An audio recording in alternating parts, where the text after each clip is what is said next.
নামাজ তো পড়ে ফেলতেছেন কোনোভাবে, কিন্তু এই নামাজটা যে কোয়ালিটিফুল হচ্ছে কি হচ্ছে না এটা আপনি এখনও জানেন না। আপনি লুঙ্গি পরে কেন নামাজ পড়তে আসেন মসজিদে? লুঙ্গি পরে আপনি বাসায় ঘুমান, খাওয়া দাওয়া করেন, হাঁটা চলা করেন, দৈনন্দিন কাজ করেন, ওটা পরে আপনি কেন নামাজ পড়তে আসবেন ভাই? আমার জানা নেই। নামাজ একটা হলিওয়ার্ড। আপনি আপনার সরাসরি স্রষ্টার সাথে একটা মিটিংয়ে আসতেছেন, কথা বলতেছেন, তার উপাসনা করতেছেন, অথচ আপনি আপনার বাসার ভালো পোশাকটা পরে আসতে কেন এত অনীহা? অথচ আপনি ভালো পোশাক পরে বিভিন্ন মিটিংয়ে যান, দাওয়াত খেতে যান, সোশ্যাল অ্যাক্টিভিটিস করতে যান, কিন্তু এখানে আসতে আপনার এত অনীহা কেন আমি জানি না। ঠিক সেম জিনিসটাও আমি বলতে চাই বাসায় মা বোনরা যারা নামাজ কালাম পড়েন 5 ওয়াক্ত, আপনারাও অনেক সময় খুব খামখেয়ালি করেন নামাজের পোশাক পরে। বিশেষ করে আমি বলবো, আপনারা দেখবেন ইন্দোনেশিয়া বা মুসলিম যত ধরনের দেশ আছে ওরা নামাজের জন্য আলাদা একটা পোশাক রাখে, যেটা শুধুমাত্র নামাজ পড়ার ক্ষেত্রে তারা ইউজ করে।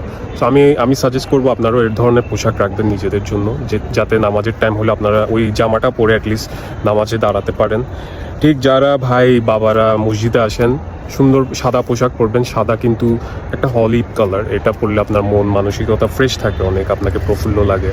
ভালো একটা আতর ইউজ করবেন যদি সামর্থ্য থাকে। আমি জানি সবাইদেরই সামর্থ্য আছে, ভালো পারফিউম ইউজ করবেন, আতর ইউজ করবেন, যাতে আপনার আশেপাশে যারা নামাজ পড়ে ওদের যাতে কোনো ধরনের প্রবলেম না হয়, আপনার গায়ে থেকে কোনো স্মেল আসে।